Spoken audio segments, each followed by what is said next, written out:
और एक पुनरुत्थान का दिन प्रभु ने हमारे जीवन में दिया है। मेज के विषय में आए हम भजन संगीता 66 से हम पढ़ेंगे। 15-16 वाक्य उसका 15 और 16। मैं तुझे मोटे पशुओं के होम बलि, मेढ़ों की चर्बी की भूख समेत चढ़ाऊंगा, मैं बकरों समेत बैल चढ़ाऊंगा। हे परमेश्वर की सब डरवैयों आकर सुनो, मैं बताऊंगा फिर कि उसने मेरे लिए क्या क्या किया है। എന്റെ പ്രാണനു വേണ്ടി അവൻ എന്ത് ചെയ്തു എന്ന് ഞാൻ സകല വിശുദ്ധന്മാരുടെയും മുമ്പിൽ ഞാൻ പ്രസ്താവിക്കും. और मेरे प्राणों के लिए मेरे परमेश्वर ने मेरे लिए क्या क्या किया, ये मैं सभी लोगों के सामने जाकर मैं घोषणा करूंगा। ഇത് നമ്മുടെ പരസ്യമായ സാക്ഷ്യമാണെങ്കിലും ആരാധനയിൽ നമ്മൾ ദൈവത്തോട് പറയുകയാണ്, അവിടുത്തെ പുത്രൻ എന്റെ പ്രാണനു വേണ്ടി എന്ത് ചെയ്തു എന്ന് വ്യക്തമായ നമ്മുടെ സാക്ഷ്യമാണ് ആരാധനയായിട്ട് ദൈവസന്നിധിയിലേക്ക് ഉയരുന്നത്. तो ये तो सच है कि ये हम लोग सबके सामने देने वाला गवाही है, परंतु आराधना की उपस्थिति में आते समय में हम लोग प्रभु को ये कहता है कि प्रभु क्योंकि आपका बलिदान के द्वारा मेरा प्राण को जो छुटकारा मिला और उद्धार मिला, उसके वजह से प्रभु मैं आपका नाम का जय जयकार करूंगा। നമ്മുടെ ഭൗമ്യ ജീവിതം ഒരാഴ്ച നമ്മൾ എങ്ങനെ ജീവിച്ചു, യേശുവിനോട് കൂടെ എങ്ങനെ ജീവിച്ചു എന്നുള്ളത് നമ്മുടെ ഹൃദയത്തെ കാണുന്ന ദൈവസന്നിധിയിൽ അത് ഒരു സാക്ഷ്യമാണ്. हमारा गया हफ्ते भर हमने जो जिंदगी जिया है वो जिंदगी वो किस रीति से जिया करके वो खुद ही एक गवाह है, परंतु वो परमेश्वर के सामने है। നമ്മൾ 77 സങ്കീർത്തനം വായിക്കുമ്പോൾ 77 भजन संगीता जब पढ़ते हैं, നമ്മുടെ ക്രിസ്തീയ ജീവിതത്തിന്റെ സാക്ഷ്യം നിവർത്തിക്കേണ്ടത് വരുമ്പോൾ പല പ്രയാസങ്ങളും ഘട്ടങ്ങളും നമുക്കുണ്ടാവും. हमें मसीह जीवन का गवाही को पूरा करने के लिए बहुत सी चीजें हमारे जीवन में रुकावट आता है। അവിടെ ചിലപ്പോൾ ഇങ്ങനെയുള്ള ഒരു സന്ദർഭം നമുക്ക് 77 അധ്യായത്തിന്റെ 7 മുതലുള്ള വാക്യങ്ങൾ വായിക്കുമ്പോൾ ഉണ്ടാകാം. 77 का 7 से जब पढ़ते समय में ऐसा बातें भी हमारे जीवन में होता है। क्या प्रभु युग युग के लिए छोड़ देगा और फिर कभी प्रसन्न न होगा? क्या उसकी करुणा सदा के लिए जाती रही? क्या उसका वचन पीढ़ी पीढ़ी के लिए निष्फल हो गया है? क्या परमेश्वर अनुग्रह करना भूल गया? क्या उसने क्रोध करके अपने सब दया को रोक रखा है? ഓക്കെ, ഇത്രയും കാര്യങ്ങൾ ഒരു നമ്മുടെ ജീവിതത്തിൽ പല കഷ്ടങ്ങളും പ്രയാസങ്ങളൊക്കെ വരുമ്പോൾ ദൈവസ്നേഹത്തെ സംശയിക്കുന്ന നിഴലിലേക്ക് പലപ്പോഴും നമ്മുടെ സാഹചര്യങ്ങൾ നമ്മളെ കൊണ്ടുവരും. हमारा जीवन की परिस्थितियां ऐसे होते समय में हमको तकलीफ और क्लेश आते समय में जीवन का परिस्थिति क्या होता है कि हमें ऐसा लगता है कि क्या सचमुच प्रभु हमें भूल गया या हमें छोड़ दिया। ऐसा अवस्थाओं का बंधन में हमें ले जाता है। അപ്പോൾ നമ്മളെടുത്ത നിലവാരം എന്താണ്, ആ സ്റ്റാൻഡേർഡ് അല്ലെങ്കിൽ യേശു ക്രിസ്തുവിനെ എങ്ങനെ നമ്മൾ സമീപിച്ചു, യേശു ക്രിസ്തു എങ്ങനെ നമുക്ക് അനുഭവസ്ഥനായി എന്നതാണ് നമ്മുടെ കഴിഞ്ഞ ഒരാഴ്ച ജീവിതത്തിലെ ആരാധന. परंतु ये ऐसे सारे परिस्थितियों में ये यीशु मसीह मेरे लिए कैसा उपलब्ध हुआ या मैं प्रभु को किस किस अवस्था में अनुभव कर पाया करके वही एक सच्चा विश्वासी का गवाह है। और वही अगर उसने सचमुच मसीह को अनुभव कर पाया है तो वो विश्वासी ने हफ्ते भर प्रभु का आराधना किया है। ജീവിതത്തിലെ കഷ്ടത എന്ന് പറയുന്നത് जिंदगी का जो कष्ट आता है, അതിന്റെ 9-10 വാക്യങ്ങൾ ചേർന്ന് വായിക്കുമ്പോൾ उसका 9 और 10 जब हम पढ़ते हैं 77 का, ഈ കഷ്ടങ്ങളിലൂടെ പോകുമ്പോൾ ये कष्ट की अवस्थाओं से जाते समय में ദൈവം എന്നെ മറന്നുപോയോ, क्या परमेश्वर ने मुझे भूल गया क्या, ദൈവം കൃപ കാണിക്കാൻ മറന്നുപോയോ, प्रभु अपना अनुग्रह दिखाने भूल गया क्या, എങ്കിൽ അതെനിക്ക് കഷ്ടതയാണ്. अगर प्रभु अगर ऐसा भूल जाता है तो ये प्रभु का भूलना मेरे लिए कष्ट है। आप लोग बात समझ गए होंगे। प्रभु अगर अनुग्रह करना भूल गया तो वही मेरा विपत्ति है, वही मेरा कष्ट है। അങ്ങനെ ഒരു അനുഭവം നമുക്കുണ്ടായെങ്കിൽ നമ്മൾ വഹിക്കുന്ന സാക്ഷ്യം ആരാധനയിൽ ഒരു ഭംഗം വരുത്തുന്നുണ്ട്. अगर इस तरह का बातें अगर हमारा मन में आता है कि परमेश्वर अनुग्रह करने भूल गया तो प्रियो ऐसा रहते समय में ये विचार फिर हमारा आराधना का जीवन, हमारा व्यक्तिगत जीवन में बहुत सा रुकावटें लाएगा। അവിടെ നമ്മൾ 66 സംഘത്തിൽ വായിച്ചു, 66 में हमने पढ़ा, ഞാൻ ആട്ടുകൊറ്റന്മാരുടെ സൗരഭ്യവാസനയോടുകൂടി തടിപ്പിച്ച മൃഗങ്ങളെ നിനക്ക് ഹോമയാഗം കഴിക്കും. അതിന് 15 വാക്യം हमने 66 का 5 में हमने पढ़ा था कि मैं अच्छे से अच्छा बछड़ा और मेमना और सुगंध लाने वाला ये सबको मैंने अर्पण किया। അതിന്റെ കാര്യം എന്താണെന്നറിയാമോ? उसका कारण क्या है? അതിന്റെ 13-14 വാക്യങ്ങൾ. उसका 13 और 14 पढ़े 66 का। मैं होम बलि लेकर तेरे भवन में आऊंगा, मैं उन मन्नतों को तेरे लिए पूरी करूंगा जो मैंने मुंह खोलकर मानी। और संकट के समय कही थी। നോക്കുക, ഞാൻ കഷ്ടത്തിലായിരുന്നപ്പോൾ जब मैं संकट में था ഞാൻ എന്ത് ചെയ്തു? तब मैंने क्या किया? ഞാൻ ഒരു നേർച്ച നേർന്നു. मैंने एक शपथ लिया. എന്താണ് ചെയ്തത്? मैंने क्या किया? ഞാൻ നിന്റെ ആലയത്തിലേക്ക് मैं आपका भवन में आकर തടിപ്പിച്ച ഒരു മൃഗവുമായിട്ട് വരും. एक अच्छा तगड़ा एकदम पोषक वाला बलि को लेकर मैं आऊंगा. സൗരഭ്യവാസനയായ ഒരു മൃഗത്തോട് വരും. और 15 में जो अच्छा सुगंध देने वाला होगा, അതെന്തിനെയാണ് കാണിക്കുന്നത്? वो क्या दिखाता है? പഴയ നിയമത്തിൽ അക്ഷരീയമായ ഒരു മൃഗത്തെ അവർ കൊണ്ടുവരുമ്പോൾ पुराने नियम में जब सचमुच वो लोग को जब एक पशु को जब वो लोग लाते हैं बलि करने के लिए, അവരുടെ ഹൃദയത്തിൽ മശിഹ വന്ന് മരിക്കുന്നതിന്റെ നിഴലാണ്. तो उन लोग का मन में वो लोग क्या सोचते हैं कि एक दिन मसीहा आएगा और मरेगा. वो बात का छाया के रूप में वो लोग एक शारीरिक बलि करते हैं. ഞാൻ കഷ്ടത്തിലായി, मैं कष्ट में हुआ, എന്നാൽ ഞാൻ ക്ഷീണിച്ചിരിക്കുന്നത് കൊണ്ട് ആലയത്തിലേക്ക് ഒരു ക്ഷീണിച്ച മൃഗത്തെ, സൗരഭ്യവാസന അല്ലാത്ത ദീനം പിടിച്ച ഒരു മൃഗത്തെ ഞാൻ കൊണ്ടുവരുമെന്നല്ല പറയുന്നത്. तो मैं कष्ट में हो गया और मैं एकदम दुखी और निराशा में हूँ. इतना निराशा में हूँ कि मैं सूख कर निचोड़ा हुआ अवस्थे में हूँ. इसलिए मैं क्या करूंगा? मैं मंदिर के लिए भी एकदम सूखा हुआ, एकदम कच्चा, एकदम गंदा प्रकार का पशु लाऊंगा.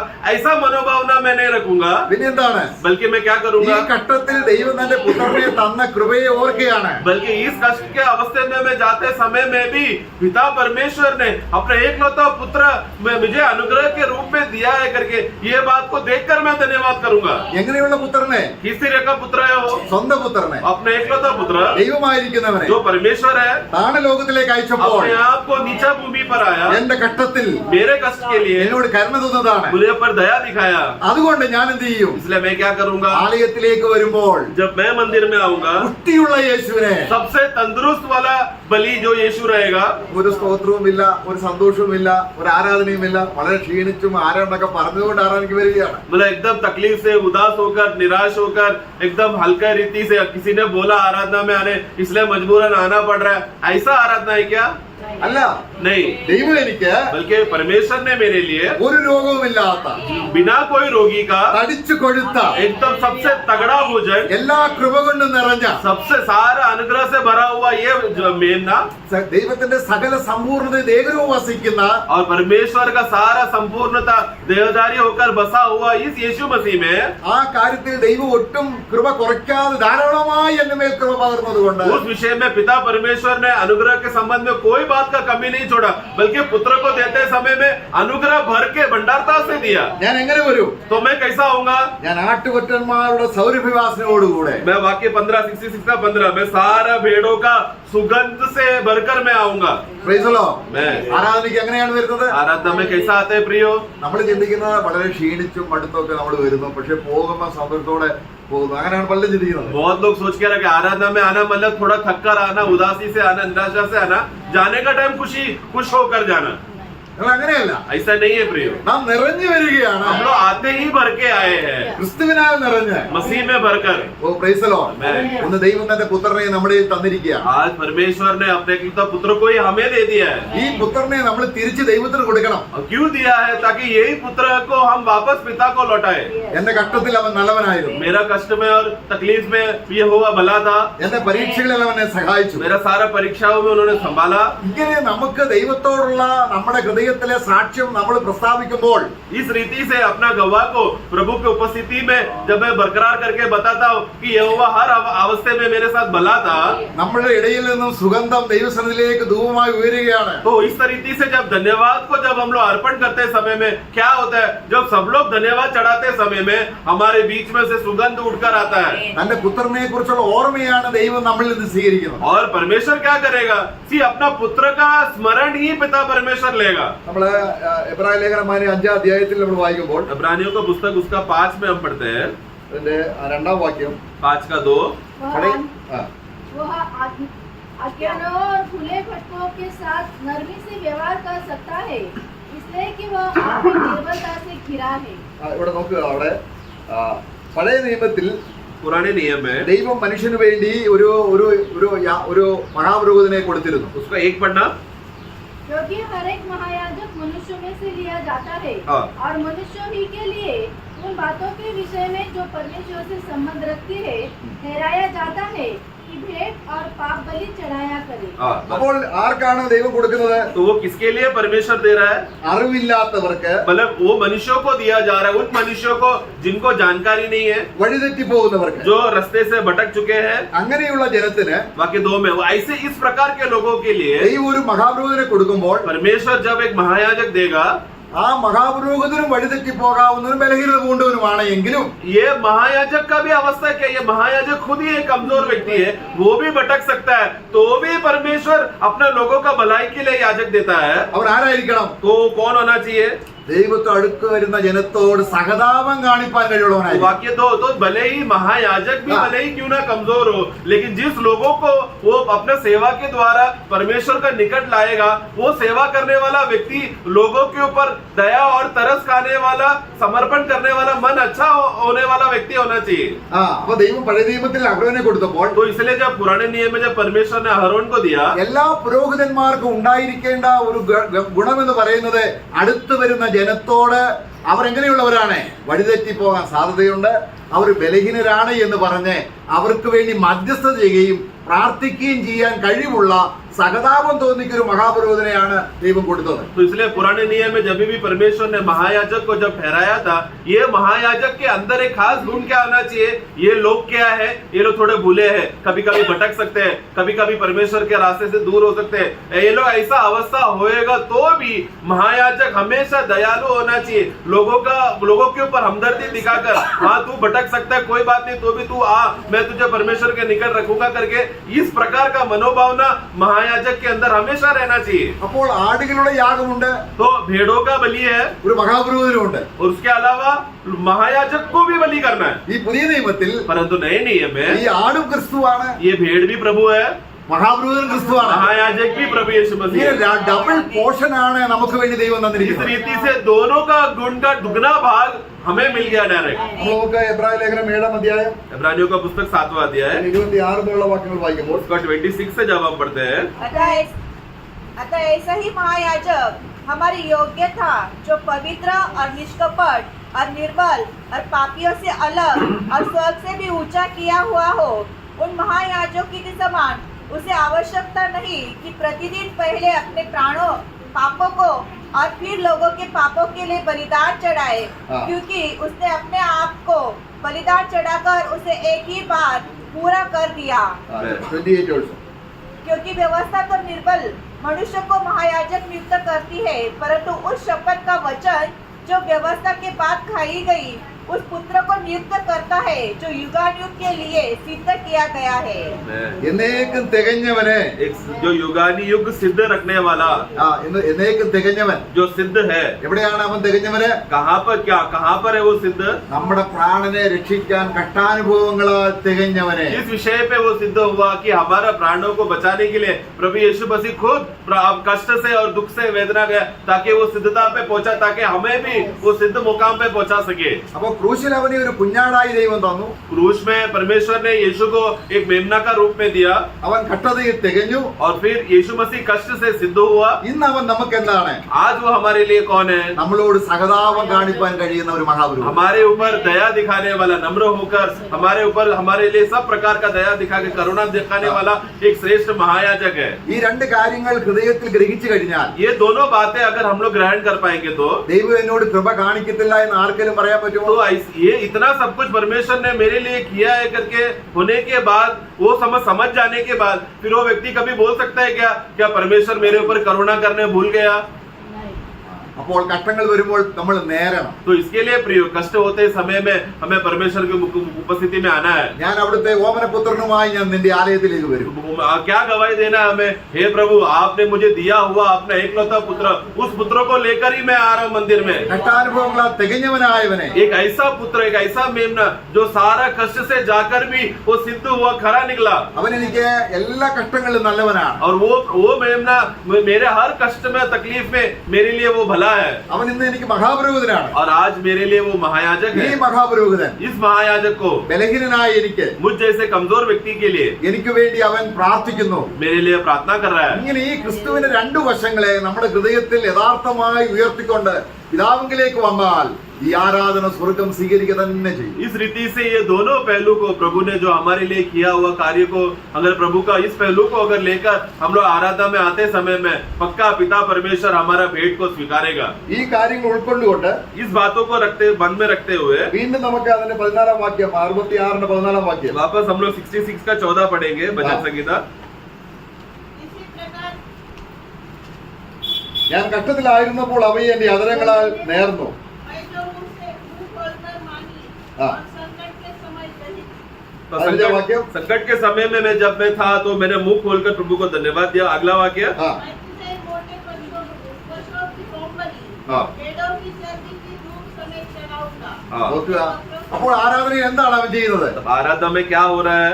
ഈ രണ്ട് നിലയിൽ നമുക്കായിരിക്കുന്ന മശിഹ ये दोनों रीति से हमारे लिए होने वाला मसीह, ഒന്ന് ക്രൂശിൽ യാഗമായി തീർന്നു. एक जो क्रूस में हमारे लिए बलि हुआ, അവൻ കഷ്ടങ്ങളാൽ നമ്മുടെ പ്രാണനെ നേടി. उन्होंने कष्ट के द्वारा हमारा प्राण को उन्होंने कमाया, बचाया. ഇന്ന് നമുക്ക് പിതാവിന്റെ അടുക്കൽ और फिर आज हमें पिता की उपस्थिति में സഹതാപം കാണിപ്പാൻ हमारे ऊपर दया दिखाने നമുക്ക് വേണ്ടി അവനുണ്ട്. हमारे लिए एक महायाजक है. ഈ രണ്ട് കാര്യങ്ങളുടെ അടിസ്ഥാനത്തിലാണ് ദൈവം നമ്മളെ സ്വീകരിക്കുന്നത്. ये दोनों आधार पर है कि यीशु मसीह जो हमारे लिए बलि हुआ और आज हमारे लिए मध्यस्थी करने के लिए एक महायाजक है. इस दोनों आधार पर है पिता परमेश्वर हमारा आराधना स्वीकारता है. ദൈവത്തോടും ഭക്തന്മാരോടും പറയാനുള്ളത് അത് തന്നെയാണ്. आज हमें परमेश्वर की ओर और सारे भक्तों के बीच में यही बात हम बता सकते हैं. അതിന്റെ 16 വാക്യത്തിൽ ഒന്നും കൂടെ വായിക്കുകയാണ്. वाक्य 16 फिर से पढ़ेंगे. സകല ഭക്തന്മാരുമായുള്ളവരെ हे परमेश्वर के सब दरवयो हाँ. आकर सुनो. मैं बताऊंगा कि उसने मेरे लिए क्या-क्या किया. ആ എന്റെ പ്രാണന് വേണ്ടി അവൻ എന്ത് ചെയ്തു? मेरा प्राण के लिए प्रभु ने क्या क्या किया. നമ്മൾ ആരാധന ദൈവം സ്വീകരിക്കുമോ? क्या ऐसा बोध्य में आते समय में आराधना में बोलते प्रभु को बोलते समय में क्या वो हमारा आराधना स्वीकारेगा क्या? നാം സ്തോത്രം ചെയ്യുന്ന അപ്പത്തിന്റെയും പാനപാത്രത്തിന്റെയും യാഥാർത്ഥ്യം ഇതാണ്. हम लोग धन्यवाद करने का ये कटोरा और धन्यवाद करने वाला ये रोटी का भेद इस आधार पर है. നമ്മുടെ ഹൃദയം ആ അർത്ഥത്തിൽ ദൈവത്തെ നമുക്ക് കണ്ടുമുട്ടാൻ കഴിഞ്ഞാൽ अगर उस भेद उस अर्थ में अगर हम अपना प्रभु की उपस्थिति में उस पहचान में अगर हम पहुंच पाए तो നമ്മുടെ ജീവിതത്തിൽ ഏത് കഷ്ടത വന്നാലും हमारे जीवन में कोई भी कष्ट क्यों ना आए, ദൈവം എന്നെ മറന്നു കളഞ്ഞു എന്നുള്ള ഒരു ഒരു ആരോപണം നമ്മുടെ ഹൃദയത്തിൽ ഉയരുകയില്ല. प्रभु मेरे ऊपर भूल गया है करके करुणा करने भूल गया करके ऐसा आरोप कभी हम लोग प्रभु के ऊपर नहीं डालेंगे. കാരണം തന്റെ പുത്രനെ യാഗപീഠത്തിൽ വെച്ചതിനേക്കാൾ വലിയൊരു സ്നേഹം വേറെ ഇല്ല. क्योंकि अपने एकलौता पुत्र को ही वेदी पर रखकर उसको वध करने के लिए पिता परमेश्वर हिचकिचाया नहीं तो इससे बड़ा प्रेम और कुछ नहीं. നമുക്ക് ആ സ്നേഹത്തെ ദൈവസന്നിധിയിൽ ഓർക്കുകയാണ് ക്രൂശിലൂടെയും അവന്റെ മധ്യസ്ഥതയിലൂടെയും. और आओ इसके लिए आओ हम लोग उस प्रेम को हम लोग याद कर रहे हैं उस क्रूस के उस कार्य के द्वारा. और आज जो मध्यस्थी सेवा प्रभु जो हमारे लिए कर रहा है, ഓരോ ആരാധന കഴിയും തോറും एक एक आराधना होते समय में എന്റെ പ്രാണന് വേണ്ടി ദൈവം എന്ത് ചെയ്തു എന്നതിന്റെ വ്യക്തത തെളിഞ്ഞു തെളിഞ്ഞു വരികയാണ്.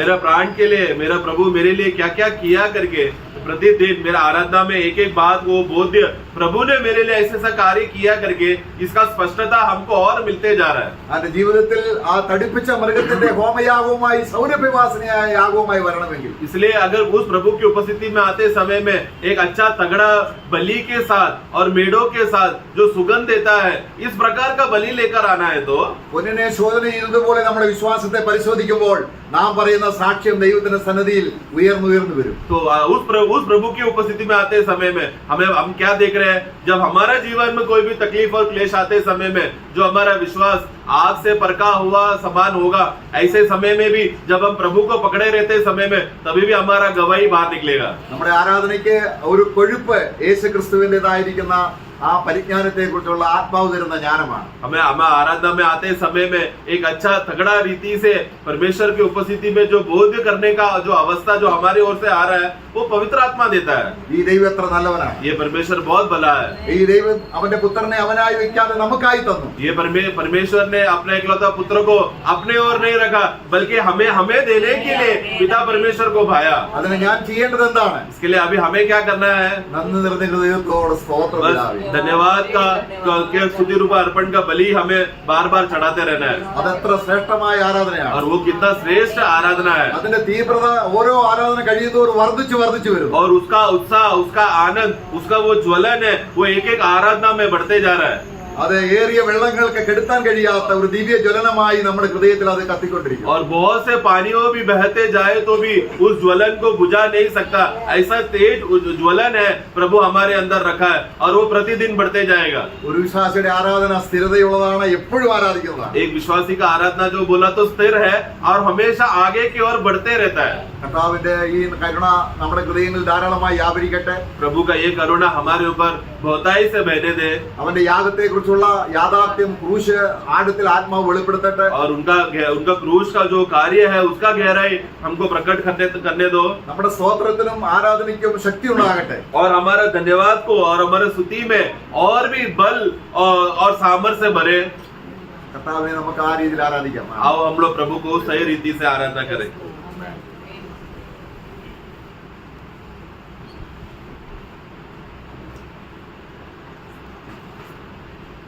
Praise the Lord.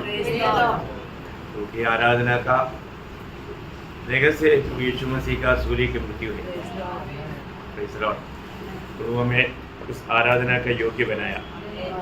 प्रभु को बहुत धन्यवाद देते हैं कि प्रभु ने बहुत ही सुंदर आलोचना हमें दे चुका है। हमारा यीशु मसीह ने हमारे लिए जो किया हुआ वो कामों के लिए आज हमें सिर्फ धन्यवाद देना है, विश्वास से धन्यवाद देना। हमारे प्रभु ने हमारे लिए क्या नहीं किया, है ना। जब इब्रानियों 12 अध्याय का 3रा वचन में, इब्रानियों उसका 12 अध्याय का 3रा वचन, वह पापों को धोकर ऊंचे स्थानों पर हाँ। महामहिमान के दाहिने और जा बैठा. देखा वो पापों को धोकर। देखो प्रियो, हमारे जीवन में एक पापी को, है ना, उसका पापों से धोने वाला एक महान व्यक्ति, महान याजक, वो हमारे लिए वो काम पूरा करके स्वर्ग में पिता की दाहिने ओर जाकर के बैठा है। हम सबको मालूम है कि प्रभु जीते जीते अपनी चेलों को बार बार कहा हुआ बात है कि मैं यरूशलेम में तुम्हारे लिए मरने जा रहा हूँ, है ना। वे लोग मुझे क्रूस पर चढ़ाएगा, है ना, मेरा मृत्यु होगा। किस लिए था प्रियो, है ना। ये बात को हमें याद रखना। हमारे प्रभु ने पहले से ये बात को जिताया, है ना। जब मत्ती की सुसमाचार उसका 20 अध्याय उसका 17 से 19 तक का वचन। यीशु यरूशलेम को जाते हुए हाँ। 12 चेलों को एकांत में ले गया हाँ। और मार्ग में उनसे कहने लगा, हाँ। देखो हम यरूशलेम को जाते हैं देखो हम यरूशलेम को जाते हैं और मनुष्य का पुत्र प्रधान याजकों हाँ। और शास्त्रियों के हाथ पकड़वाया जाएगा हाँ। और वे उसको घात के योग्य ठहराएंगे हाँ। और उसको अन्य जातियों के हाथ में सौंपेंगे। हाँ। वे उसे खट्टों में उड़ाए हाँ। और कोड़े मारे और क्रूस पर चढ़ाए हाँ। और वह तीसरे दिन जिलाया जाएगा। देखा कितना मतलब स्पष्ट रीति में प्रभु को मालूम था हमारे जीवन में ऐसे कुछ कष्ट आएगा करके मालूम होगा तो हम लोग क्या करेगा, मार्ग बदलेगा कि नहीं प्रियो। और ये सारे कष्ट प्रभु हमारे उद्धार के लिए, हमको बचाने के लिए, हमारे लिए वो दिल से उठाया, है ना, आनंद से उठाया। कितना श्रेष्ठ बात है। मैं आपको बताना चाहता हूँ, आज लोग क्या है, थोड़ा कष्ट का बात बोल दिया ना, अरे वो मंडली में जाएगा तो उधर ये आशीष ही आशीष है, उधर कष्ट की बात कभी बोलता ही नहीं है। उनको कष्ट का मार्ग अच्छा नहीं लगता। हमेशा मतलब वो जो आशीष आशीष आशीष सुनने के लिए चाहने वाले लोग, अधिकतर लोग, है ना, उनको ये नहीं पूछता है जीवन का मार्ग है क्या, जीवन का मार्ग का खूबी क्या है, वो सकरा मार्ग है, वो सकरा मार्ग है। प्रिय हमें ये बात को जानना है ना। प्रभु का वचन कितना सत्य है। पौलुस हमेशा, जब आज मैं आया, मैं जब डॉक्टर तैयार कर रहा था, प्रभु के दास ने मुझे एक वचन याद दिलाया, है ना, प्रेरितों का 20 अध्याय उसका 22 वचन। क्या याद दिलाया? अब देखो आत्मा में बंधा हुआ यरूशलेम को जाता हूँ। नहीं सॉरी, 14 अध्याय का 22 वचन।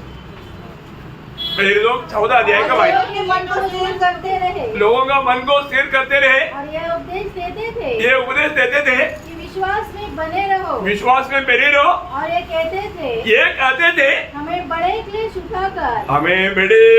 उठाकर परमेश्वर के राज्य में प्रवेश करना पड़ेगा। ये कितना लोगों को अच्छा लगता है।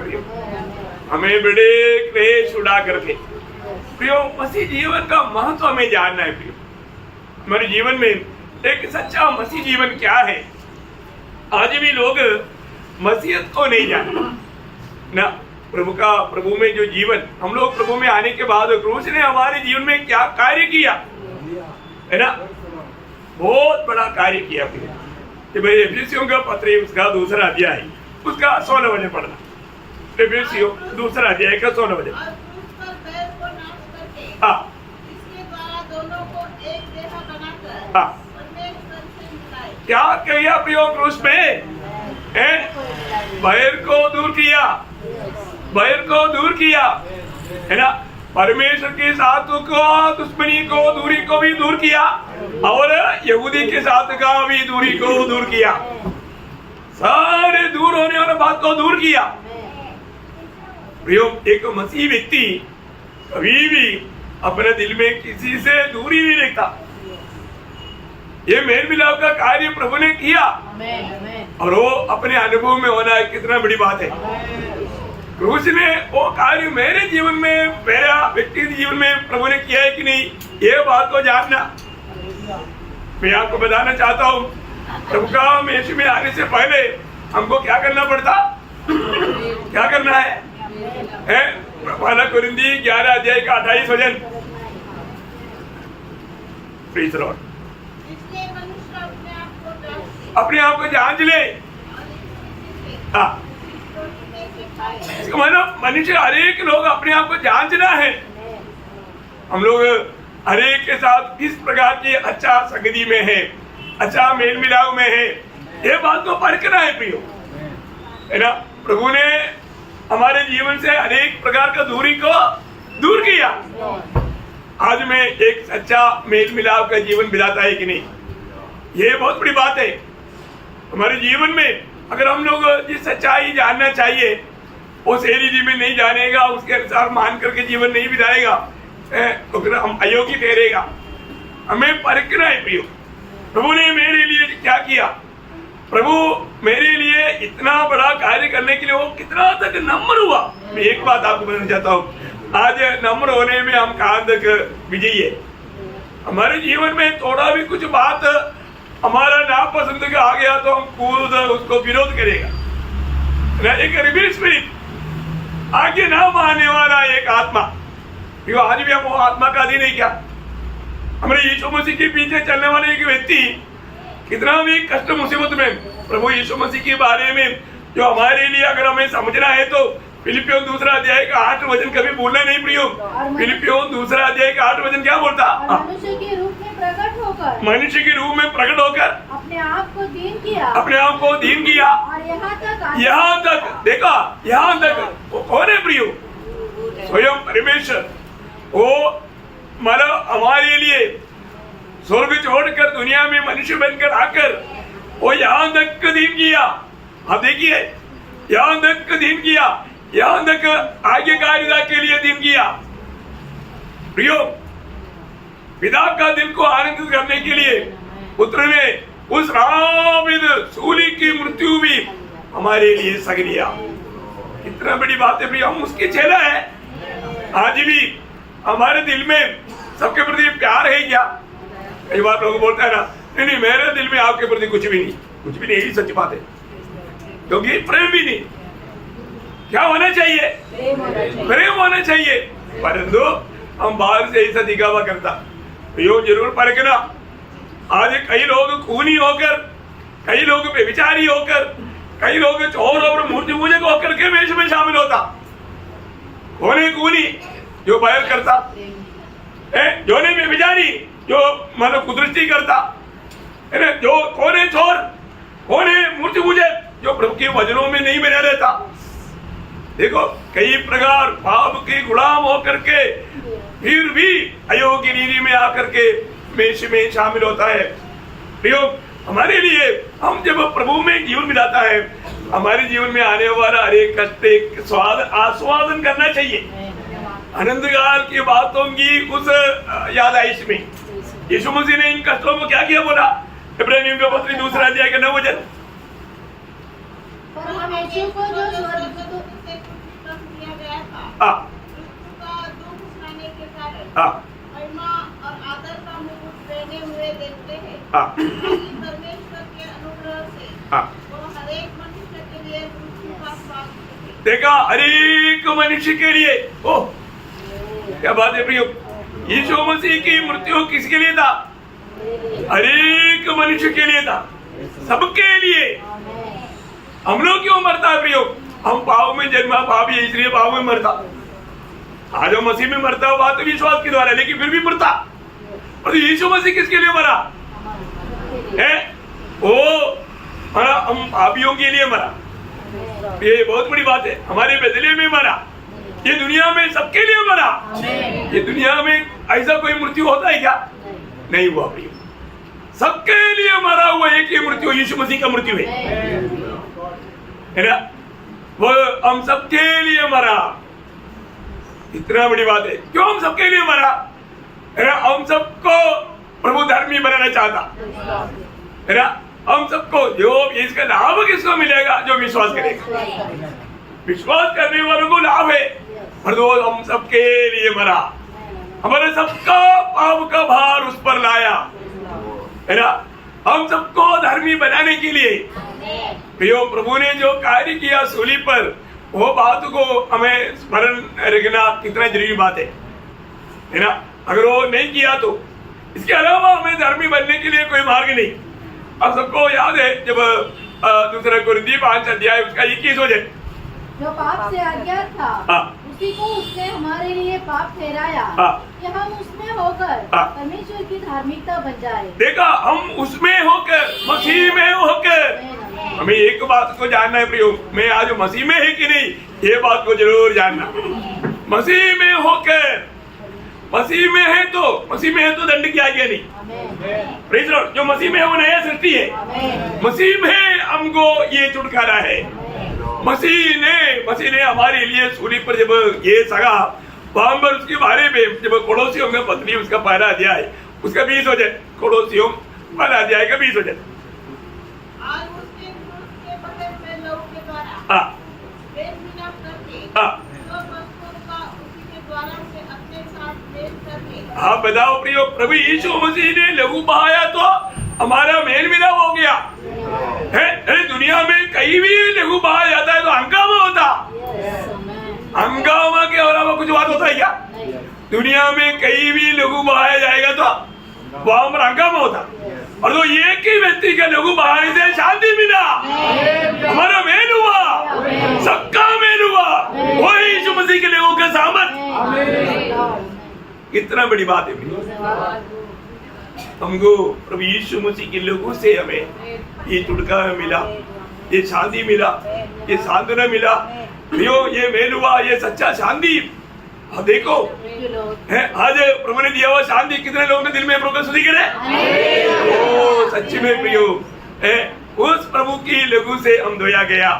मैं एक बात आपको बताना चाहता हूँ, हमारे जीवन में प्रभु ने कितना बड़ा कार्य किया है ना? जब कोलोसियों 2 अध्याय का 14 वचन, विधियों का वह लेख, विधियों का वो लेख क्या था? विधियों का वो लेख व्यवस्था है। प्रभु ने हमारे लिए, हम व्यवस्था पूरा नहीं कर सकता था, वो लेख पापी तो मरना है तो हमारा मृत्यु को, हम मृत्यु के लिए नियुक्त था, हमारा वो नियुक्ति को प्रभु ने हटाया।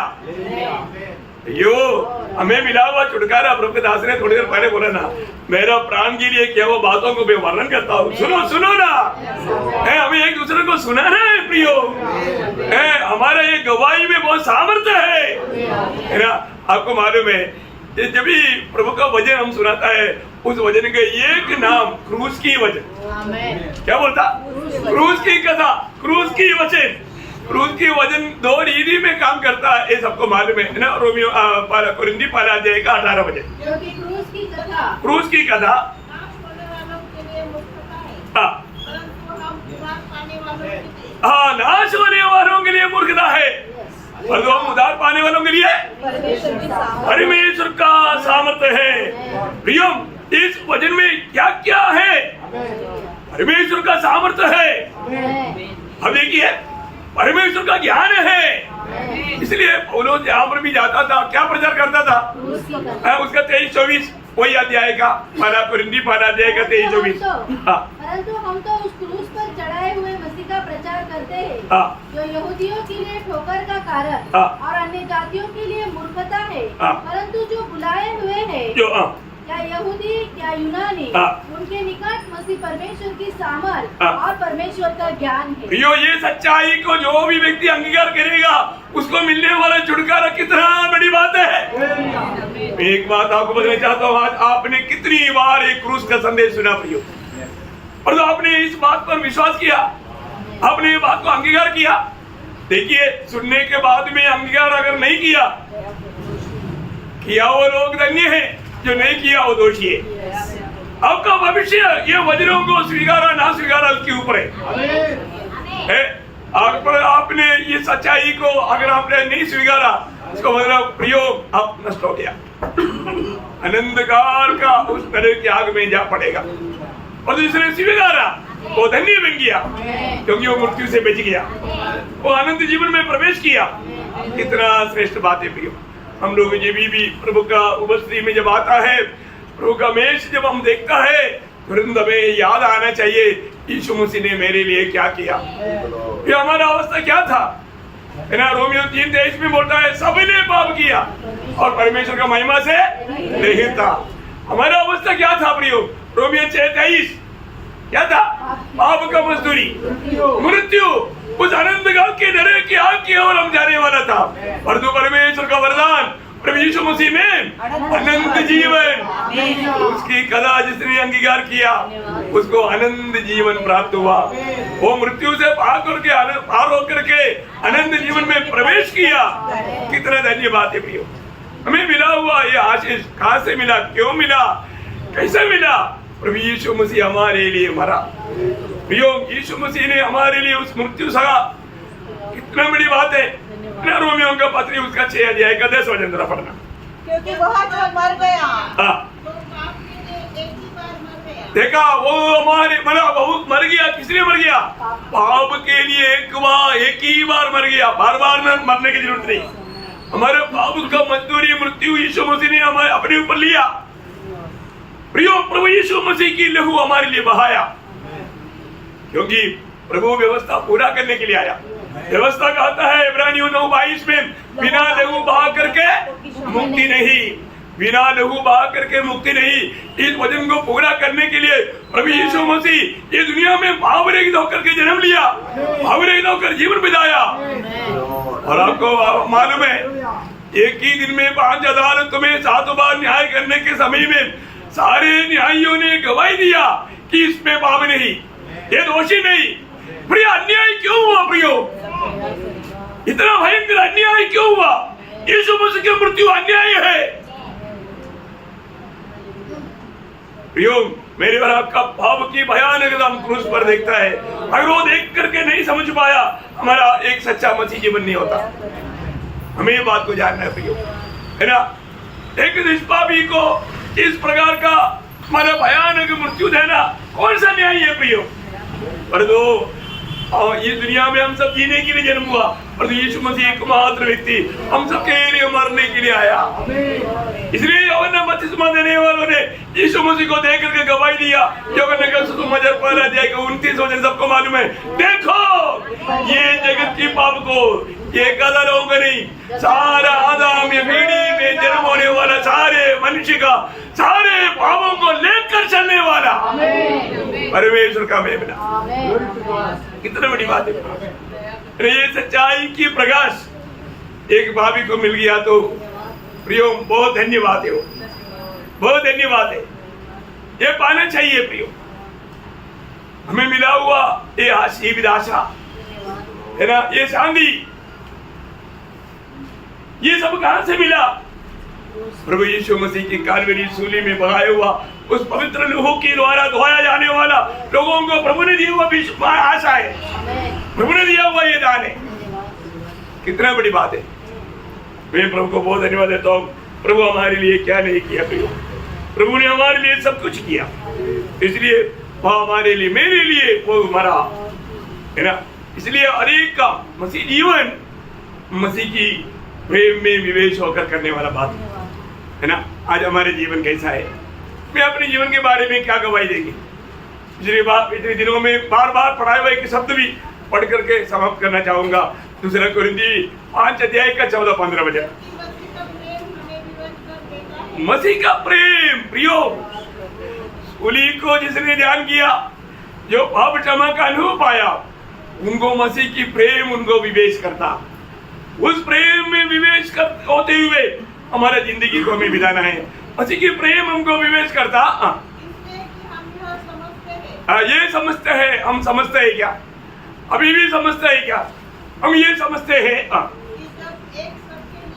देखा हो, ये दुनिया में ऐसे एक ही व्यक्ति है जो सबके लिए मरा प्रियो।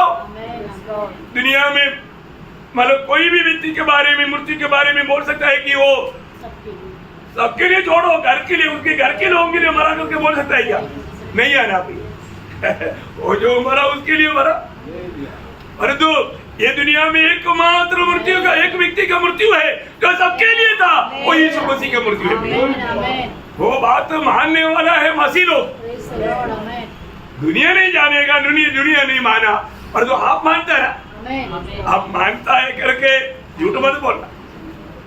मानने वाले लोगों की जिम्मेवारी क्या मालूम है? आगे शब्द में लिखा, सब मर गया। जो यीशु मसीह हम सबके लिए मर गया करके विश्वास करने वाला मर गया है, वो मर गया। लेकिन अभी भी हम जिंदा है ना, अभी भी हम दुनिया में है ना, शरीर में है ना।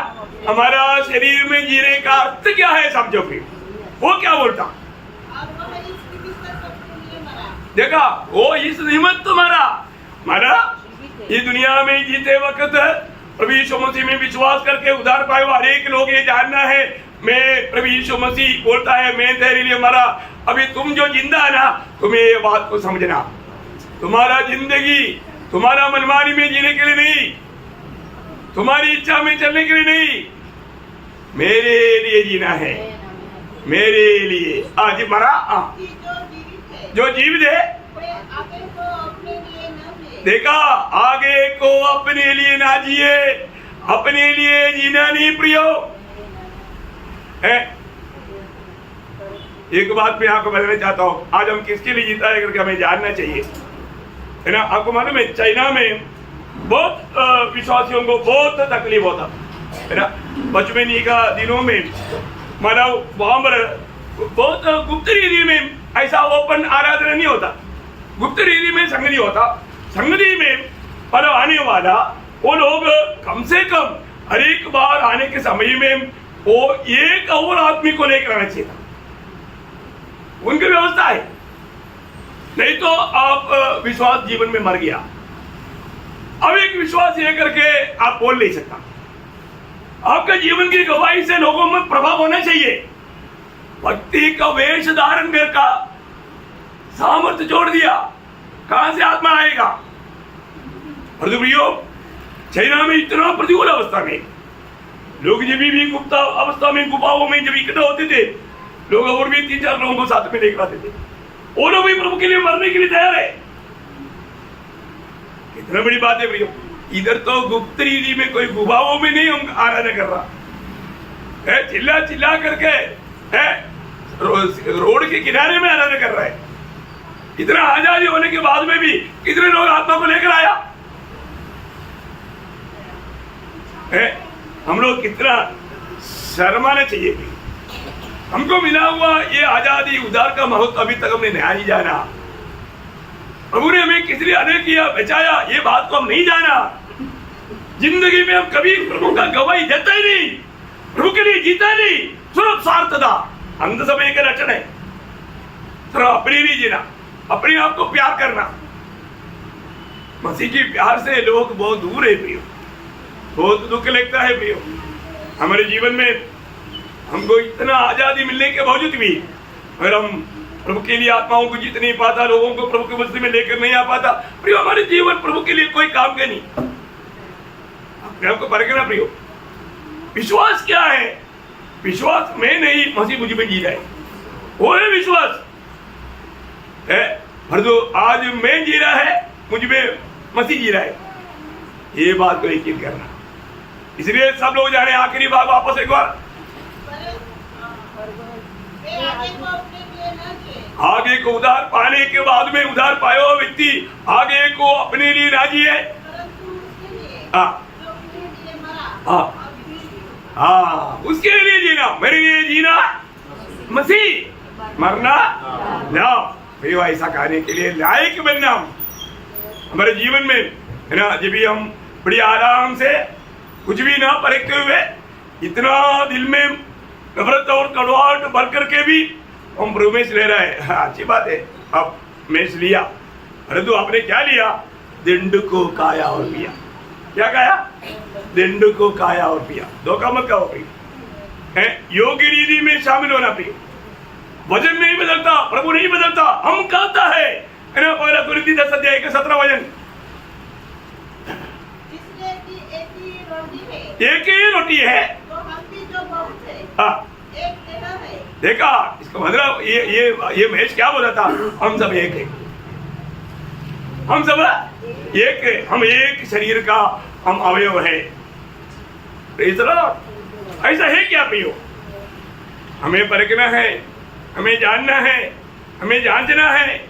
हम यीशु में शामिल होने के लिए जाना है, परंतु हम एक, हमारी एकता, हमारा यूनिटी, हमारा मेल मिलाव, हमारा संगति कैसा है प्रियो?